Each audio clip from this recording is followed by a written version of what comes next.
Nagdulot ng pagbigat sa trapiko ang banggaan ng 3 sasakyan sa Antipolo City, kung saan 8 ang nasugatan.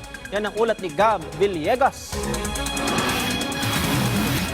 Sa dashcam video na ito, binabagtas ng truck driver ang kahabaan ng sumulong highway sa Antipolo City nang bigla na lamang sumulpot ang jeepney at kinain ang kanilang lane. Ilang saglit pa, ito na ang eksena.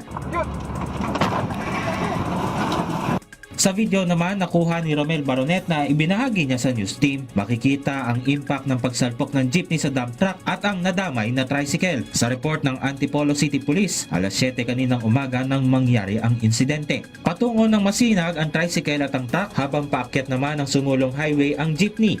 Same direction yung tricycle, trike at yung truck. Nung pababa sila bigla na lang kinain ng jeep yung lane nila. Kaya napilitan yung dump truck na ikanan niya. However, pag kanan niya, napamaan niya na yung trike. Ang tindera na si Aling Melba, naghahanda na ng kanyang paninda nang magulat ito nang makita niya ang jeepney na pagewang-gewang. Nakita ko lang sir, yung pagaywang-gaywang, yun lang po. Tapos bigla siyang pumunta sa kabila. Tapos nabangga niya yung sasakyan. Matulin din, kunti lang, yung pag-ganon siya.